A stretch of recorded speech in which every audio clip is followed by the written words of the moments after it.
ناظرین، اس وقت ہمارا خطہ حالت جنگ میں ہے اور اس حالت جنگ میں ہی انقلابات کی نوید سنائی دیتی ہے۔ آج دنیا بھر میں 3 انقلابات کی بات ہو رہی ہے۔ پہلا انقلاب 1917 جس نے سوویت یونین جیسی سپر پاور کو تشکیل دیا۔ دوسرا انقلاب چائنا میں آیا 1949 میں۔ چائنا ایک سپر پاور ہے۔ تیسرا انقلاب 1979 میں ایران میں آیا۔ وہ ایسا انقلاب تھا کہ جس نے صدیوں پرانی بادشاہت کا خاتمہ کیا اور عوام کو آواز دی۔ اب آج ہم جس دور میں رہ رہے ہیں اس میں ایک عالمی کشمکش ہے اور اس میں یہ سنائی دے رہا ہے کہ جی یہ انہی انقلابات کی ہی جنگ ہے۔ تو کیا ہم دیکھ رہے ہیں کہ جی اب مشرق اور مغرب کے درمیان ایک نئی عالمی صف بندی ہو رہی ہے؟ کیا ایران اور مغرب کے درمیان جو ٹکراؤ ہے وہ کیا مستقبل کی عالمی صف بندی کرے گا؟ آج کے ان پروگرام میں ہم انہی سوالات کا جواب ڈھونڈنے کی کوشش کرتے ہیں۔ ہمارے ساتھ موجود ہیں ڈاکٹر فرید ملک صاحب۔ ڈاکٹر صاحب پروگرام میں خوش آمدید۔ پہلے جنگ اس وقت ہو رہی ہے لیکن جنگ کے تناظر میں ہم بات کر رہے ہیں انقلابات کی۔ ذرا یہ جو 3 بڑے انقلابات ہیں ان کے بارے میں آپ نے ایک آرٹیکل میں اپنے تفصیل سے ذکر کیا، تو اس کے بارے میں ذرا ہمارے ناظرین کو دیکھیں جی، جو 20ویں صدی تھی اس میں 3 بڑے انقلاب آئے جس طرح آپ نے ذکر کیا۔ ایک تو بولشوک ریولوشن روس کی 1917، پھر آپ نے بتایا کہ چائنیز، اقبال نے جو کہا بھی تھا گراں خواب چینی سنبھلنے لگے، ہمالیہ کے چشمے ابلنے لگے، اقبال نے اس کی نوید بھی ایڈوانس پریڈکشن کی تھی۔ پھر 1979 کا اسلامی انقلاب آیا، وہ بھی اقبال سے انسپائرڈ تھے کیونکہ اقبال کا جو فارسی کا کلام ہے وہ پھر علی شریعتی نے ایران میں لے کے وہ چلے، اور اقبال کو بہت وہ تعظیم ہے، وہ کہتے ہیں ڈاکٹر اقبال لاہوری کے نام سے وہ مشہور ہے، اقبال لاہوری، اور اس کی تقریباً ورشپ کی جاتی ہے۔ بالکل، بہت اقبال کو بہت ہم نے اس کو ٹیکسٹ بک تک رکھ دیا جی، لیکن ادھر وہ ایک آئیکانک فگر ہے اور امپلیمنٹیشن پہ کہتے ہیں، اس میں بلیو کرتے ہیں وہ۔ یہ بڑا انٹرسٹنگ ہے، سن 2000 میں امریکہ میں تھا تو مجھے کسی نے کہا جی ہو از دا man of the 20th century, کیونکہ سینچری ختم ہو رہی تھی اور ایک بڑا تاریخی وہ وقت تھا کہ ہم 20ویں صدی 21ویں صدی میں جا رہے تھے۔ تو ہماری جو جنریشن ہے ہم نے یہ 2 صدیاں کراس کی ہیں، یعنی 20th سے ہم 21st میں بیٹھے ہوئے۔ تو کسی نے مجھ سے پوچھا کہ مین آف دا سینچری کون ہے؟ بڑا اچھا سوال تھا۔ تو پھر میں نے سوچنا شروع کیا اور پھر جب میں واپس آیا لاہور تو میں نے پھر اس پہ لکھا۔ تو میں نے 20 لوگوں کو سلیکٹ کیا جن پہ میں فوکس کیا جو کوالیفائی کرتے تھے to be the man of the century. Final جو میرا ہوا، فائنلسٹ 2 تھے، ایک ماؤ زیدونگ چائنیز انقلاب کے جو بانی تھے، اور آیت اللہ روح اللہ خمینی جو ایرانی اسلامی انقلاب کے بانی تھے۔ ان دونوں کو میرے یہ فائنلسٹ تھے، اور فیصلہ اس بات پہ ہوا کہ کس انقلاب نے کتنی دنیا میں تبدیلی لے کے آیا انقلاب، اور کتنی آبادی کو افیکٹ کیا اس نے۔ تو ظاہری بات ہے چائنیز واز نمبر 1، اور یہ چائنیز سینچری ہے اور چائنا اب سپر پاور ہونے جا رہا ہے۔ تو میں نے اس وقت لکھا سن 2000 میں کہ جب ویسٹ کی ڈکلائن ہوگی تو in the middle of the 21st century اسلام کی ریسرجنس ہوگی اس انقلاب کے تھرو، اور یہ ریسرجنس جو ہے اس کی جو بیس ہے وہ ایران ہوگا، اور وہ اگر ایران عراق جنگ نہ ہوتی 1980 کی تو یہ ریسرجنس اسلام کی بہت پہلے ہو گئی ہوتی۔ تو اب میں سمجھتا ہوں کہ یہ جو اسرائیل کی جو ایکسپینشنزم ہے یہ ناکام ہوگی، اور جو ریسرجنس ہے اسلام کی یہ گورنمنٹ چینج، رجیم چینج اب اور جگہ ہوگی، ایران میں نہیں ہوگی۔ اچھا، آپ نے لکھا کہ جی 1991 میں جب سوویت یونین ٹوٹ گیا تو that was the end of that revolution. جی، اب ایران پہ حملہ ہو گیا اور ادھر بار بار کہہ رہے ہیں کہ جی ہم نے اس کا سیٹ اپ چینج کرنا ہے، سیٹ اپ چینج کرنا ہے۔ انہوں نے ادھر کے جو روح اللہ خمینی کے جو جانشین تھے، سکسیسر خامنہئی صاحب، ان کو بھی انہوں نے شہید کر دیا. تو اب کیا ان کے جانے کے بعد ہم سمجھیں کہ یہ انقلاب بھی ختم ہو گیا، یا آپ دوسرا کہہ رہے ہیں کہ اب نئے انقلابات آئیں گے؟ نہیں جی، یہ اس میں دیکھیں جو رشیا میں یہ ہوا کہ وہ انٹرنلی وہ کولیپس کر گئے. اٹ واز انٹرنل کولیپس، اور اس سے وہ انقلاب. اچھا، انہوں نے ویسٹ نے کوشش کی چائنیز ریولوشن کو بھی فیل کرنے کی. ٹینمن اسکوائر میں وہ باقاعدہ مظاہرے ہوئے، سب کچھ ہوئے، اور ان کا یہ خیال تھا کہ ہم چائنیز ریولوشن کو بھی ڈیریل کر دیں گے. مگر کیونکہ کمیونسٹ پارٹی اتنی اسٹرانگ تھی چائنا میں کہ انہوں نے اس کو کرش کر دیا. تو چائنا کا جو انقلاب تھا وہ کورس پہ رہا، وہ چلتا رہا. میں ابھی بھی سمجھتا ہوں، میں نے اس پہ لکھا بھی ہے کہ ایرانین انقلاب بھی جو ہے اس کو بھی کورس کریکشن کی ضرورت ہے. جس طرح چائنیز ریولوشن میں ایک کورس کریکشن ہوئی، ایک پوائنٹ پہ آ کے پھر انہوں نے جب انفراسٹرکچر بلڈ کر لیا، لوگوں کو اٹھا لیا، پاورٹی سے نکال لیا، پھر انہوں نے پرائیویٹ سیکٹر آزادی تھوڑی دینی شروع کی لوگوں کو. ایران کو بھی اس کی ضرورت ہے. میں نے اس میں لکھا بھی ہے کافی کہ ایران کو بھی اب ضرورت ہے، کیونکہ انہوں نے بھی بہت انفراسٹرکچر ڈیولپ کیا ایران میں، لوگوں کو پڑھا لکھا دیا ہے، اور بہت بڑی آبادی کو اٹھایا ہے انہوں نے، ان کو اسکلز دی ہیں، پی ایچ ڈیز کرائی ہیں، پڑھایا لکھایا ہے. میں 1981 میں ڈرائیو کر رہا تھا، یورپ سے پاکستان آ رہا تھا، تو میں تبریز کے اسٹیشن پہ رکا ہوا تھا. تو صبح کا وقت، تو ایک دم شور مچا. تو میں نکلا باہر، تو میں نے دیکھا اسٹیشن پہ.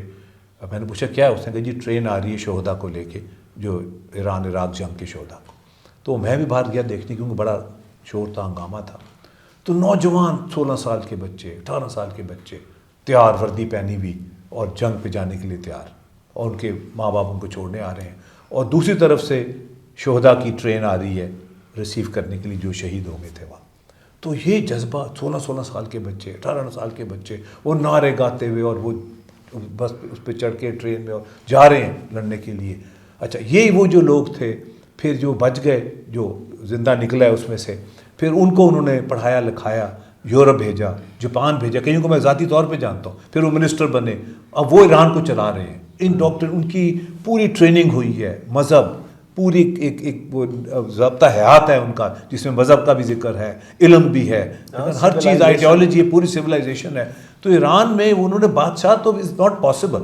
یہ جو ہے نا ایک شاہ اس کے پہلوی کے بیٹے کو انٹروڈیوس کرنا، یہ تو مذاق ہے، لکس لائک اے جوک. وہ ہالی ووڈ کی فلم لگتی ہے. جو 53 میں تو چل گیا تھا کہ وہ CIA نے ایکشن کیا، اس کے مصدق کو، محمد مصدق جو پرائم منسٹر تھے، ان کو ایک طرف کیا اور شاہ ایران کو انسٹال کر دی. یہ 2025 میں ممکن نہیں ہے، یہ مذاق نہیں ہو سکتا. اچھا، یہ موجودہ حالات میں دیکھیں تو ایران کے خلاف جو ہے نا عالمی سیاست یہ کیوں بن رہی ہے، یا ہمیشہ سے ہم نے دیکھا ہے رہی ہے؟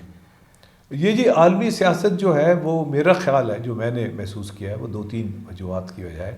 ایک تو یہ ہے کہ جو اسلامی دنیا ہے وہ بہت ڈس ایرے میں ہے. زیادہ تر جو حکومتیں وہ پراکسیز ہیں امریکہ کی. لیکن اگر یہ بیسس ختم ہو جائے مڈل ایسٹ میں، تو آدھی حکومتیں ختم ہو جائیں گی، بلکہ آدھی زیادہ ساری ختم ہو جائیں گی، آدھی سے بھی زیادہ ختم ہو جائیں گی. تو یہ پراکسیز ہیں. ہماری جو اینیمیز آر ود ان، اندر بیٹھے ہوئے ہیں لوگ جو باہر سے آرڈر لیتے ہیں اور اپنے لوگوں کو بھی ایکسپلائٹ کرتے ہیں، اور جو تیل کا جو آمدنی اس سے شیئر کرتے ہیں. میں یہ سمجھتا ہوں کہ جھگڑا تیل کا زیادہ ہے، دیکھا نا، فیول کا جھگڑا زیادہ ہے. تو اس وقت ایک جو ویسٹ ڈکلائن میں ہے، فیول ان کو چاہیے، ان سے کوئی نیگوشیٹڈ سیٹلمنٹ ہونی چاہیے کہ فیول ان کو ملتا رہے. مگر جو انٹرفیئرنس کرتے ہیں، جو وہ کنٹرول ہے ویسٹ کا اوور دا مڈل ایسٹ، یہ ختم ہونا چاہیے. بیکاز ورنہ اس سے کانفلکٹ بڑھے گا.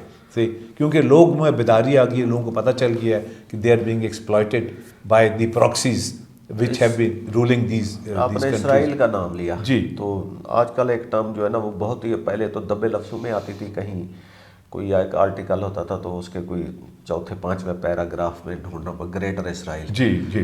اب تو وہ گریٹر اسرائیل کا وہ تقریباً ایک سلوگن ہی بنتا جا رہا ہے. تو یہ گریٹر اسرائیل کا کیا تصور ہے؟ دیکھیں جی، ایک تو مجھے سمجھ نہیں آتی کہ ایک چند لوگوں، how can a small group of people rule all over Middle East? دیکھیں نا، یہ اٹس ناٹ پاسبل. آپ 21ویں صدی میں بیٹھے ہیں. اس کو ایکسپینڈ کریں کہ how can a small group of people can rule America. نہیں، انہوں نے ان کی نفس پکڑی ہوئی ہے نا.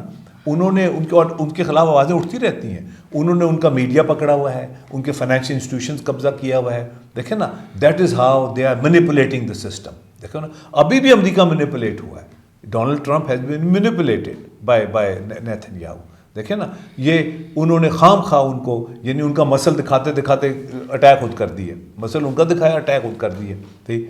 اب وہ پھنس گئے, ٹھیک, اب وہ ان کا نکلنا مشکل ہو گیا اس میں سے.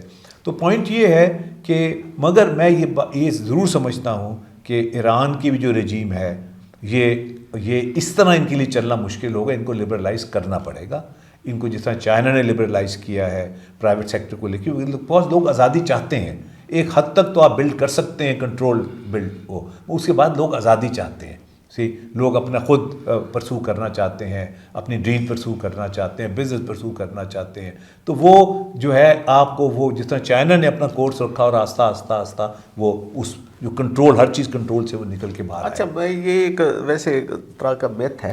میں تہران یونیورسٹی کا ایک ٹی وی چینل ہے جی, تو وہ کبھی کبھی مجھے انوائٹ کرتے ہیں. اچھا, وہ اسٹوڈنٹس کا ٹی وی چینل ہے جی, انگلش میں وہ چلا رہے ہیں, ساتھ اپنی پاپولیشن کے لیے وہ اس کو پرشین میں ٹرانسلیٹ کرتے ہیں. اچھا, اب ادھر سے کچھ میرے دوست بنے تو ان کے انسٹاگرام اور ان کے تھرو جب میں ان کی لائف دیکھتا ہوں تو وہ تو ٹوٹلی یہ جو میڈیا پیش کرتا ہے یا جو پرسیپشن ہے اس سے ٹوٹلی ڈیفرنٹ ہے.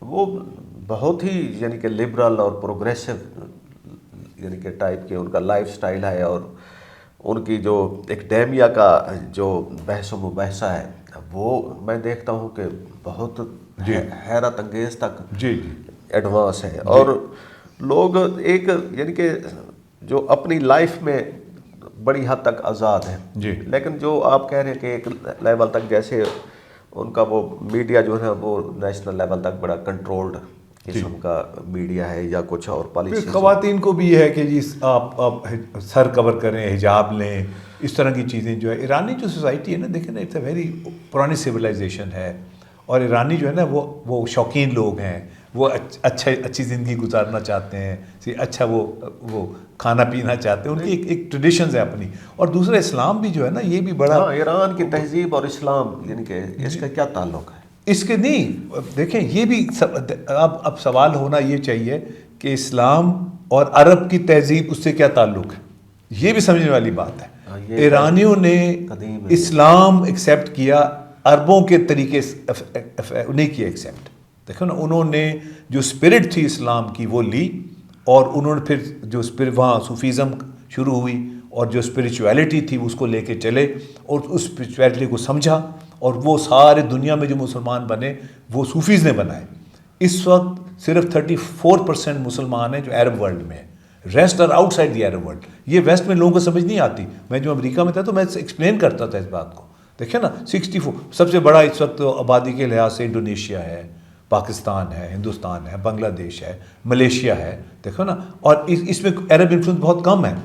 تو جو وہ میری والدہ پڑھ کے تف ہے آسمان, وہ کہتی تھی کہ ایرانی کہتے ہیں کہ یہ جو اونٹنی کا دودھ پینے والے یہ ہم پہ حکمران ہو گئے. تو ان کو بڑی شکایت ہے اس بات کی کہ انہوں نے بھی ہم پہ حکمرانی کی ہے. ہاں بالکل. تو انہوں نے اسلام کی اسپرٹ ایکسیپٹ کی, مگر جو عرب ٹریٹس ہیں, عربزم جو ہے, وہ ٹرائبل چیزیں, وہ لڑائی جھگڑے سے یہ چیزیں انہوں نے ایکسیپٹ نہیں کی. وہ انہوں نے ایک سوفسٹیکیٹڈ, ایک ماڈرن, اور اتنا اقبال کو اس لیے وہ اتنا مانتے ہیں کہ اقبال کا بھی ایک جو یونیورسلٹی آف ریلیجن اور ایک modern approach, modern trend, society کو بلڈ کرنا, سوسائٹی کو اٹھانا, سوشلزم ٹو سم ایکسٹینٹ, تو یہ بڑا امپورٹنٹ ہے. اور جب یہ انقلاب بھی آئے سارے, کیونکہ آخری انقلاب یہ خمینی صاحب لے کے آئے, تو یہاں بھی اقبال بھی اور ڈاکٹر خلیفہ عبدالحکیم جو میری والدہ کے چچا بھی تھے, تو انہوں نے کتاب لکھی اسلام اینڈ کامونزم.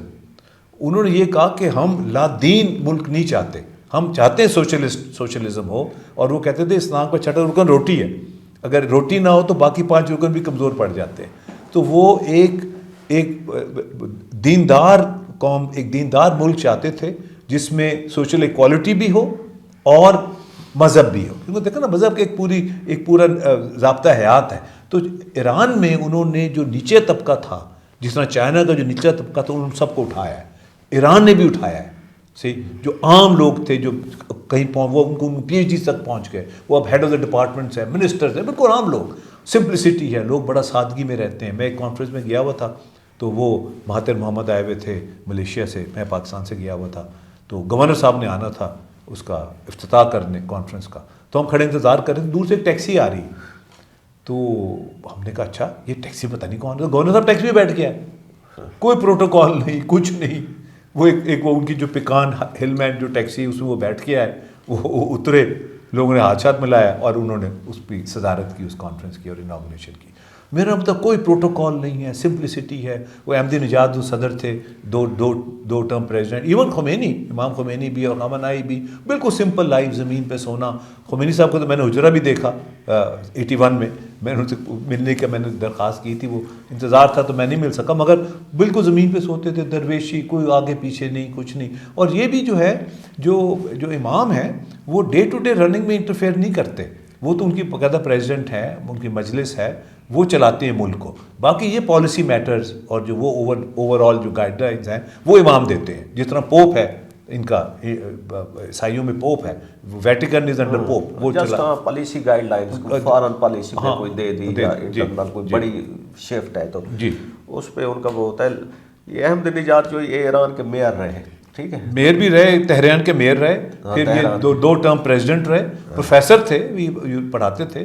وہی گاڑی پرانی جو ان کے پاس تھی آج تک وہ اور سنا ان کو بھی شہید کیا گیا ہے اس میں. وہ سنا ہے اب زندہ ہے کہ ان کے سٹاف جو ہے نا وہ شہید ہو گیا ہے, سنا ہے میں نے. تو اچھا اب یہاں سے یوں پتہ چلتا ہے کہ ایران میں جو ایک پروفیسر ہے وہ میئر بن سکتا ہے, میئر بھی بن سکتا ہے اور صدر بھی بن سکتا ہے. دیکھیں نا, پڑھے لکھے لوگ ہیں, ان کے ایک طریقہ ہے, ایک سلیقہ ہے, اور دوسرا یہ کہ انہوں نے جو یہ کم لوگوں کو یہ پتہ ہے, امریکنوں کو بھی اس بات کا احساس نہیں ہے کہ انہوں نے پورا ملک اوور آل کر دیا. یونیورسٹیز بند رکھیں کئی سال, پورا کریکولم چینج کر دیا ہے. بادشاہت کی جو 2500 ایئرس کی جو بڑا وہ پراؤڈ ہوتے تھے کہ جی بادشاہت رہی یہاں, اس کے انہوں نے اس کے سارے ٹریسز ہی ختم کر دیے.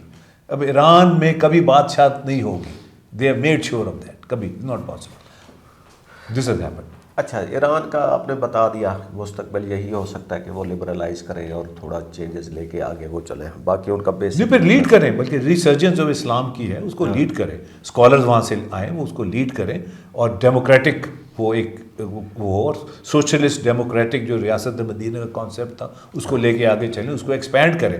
کیوں نہیں ہم بات کرتے ریاست مدینہ کی؟ آپ نے کبھی سنا ریاست مدینہ کی بات کوئی عرب ملک والا کرتا ہو؟ کوئی بھی نہیں کرتا. سی نو عرب کنٹریز ایور ٹاک آف ریاست مدینہ. کیوں؟ وائی؟ پھر وہ تو مدینہ اس میں عرب دنیا میں they never talk of that. اور یہ ایران کی تو سمتا آپ نے دکھا دی, تو چائنا, کیا یہ 21 سینچری جو ہے یہ چائنا کی سینچری ہو سکتی ہے؟ جی مڈل تک, جی دیکھیں کیونکہ جو ویسٹ ہے وہ ڈکلائن میں ہے. یہ China is poised to become the dominant super power of the 21 century. اب ظاہری بات ہے کہ کوئی نمبر 2 بھی تو ہوگا. تو اگر ہماری ریسرجنس آن ٹریک رہی مسلمانوں کی, اور یہ جو ایران نے یہ جو لیڈ لی ہوئی ہے ریسرجنس کی, اور ہماری لیڈرشپ ٹھیک ہوئی اور ڈیموکریٹک انسٹیٹیوشن بلڈ ہوئے, تو وی ہیو این اپرچونٹی کہ مڈل آف دس سینچری, میں نے اپنے آرٹیکل میں بھی لکھا تھا کہ ہمیں ایک چانس ملے کہ researchers of Islam, renaissance of Islam ہو, اور ہم بھی ایک ڈومیننٹ فورس بن کے دنیا میں ایمرج کریں by the middle of this century. West of decline میں ہے. ویسٹ جو ہے وہ ان کی آبادی بھی نہیں ہے, ان کی وہ ایون 0 پاپولیشن گروتھ ریٹ ہے, ان کے بعد آبادی بھی نہیں ہے, لوگ بھی نہیں ہے. ایون چائنا میں بھی نہیں ہے. آپ کو پتہ ہے اس بات کا کہ چائنا میں بھی اس وقت جو ایوریج ایج ہے وہ کافی کم وہ زیادہ ہو گئی ہے ایوریج ایج. ہمارے ایوریج ایج تو 25 ہے, 20-25 ایوریج ایج ہے. ان کی ایوریج ایج جو ہے وہ بٹوین 40-50 چلی گئی ہے. وہاں بھی آبادی کم ہو گئی ہے. تو اس وقت اسلامک ورلڈ میں مسلم کنٹریز میں آبادی ہے, ینگ لوگ ہیں.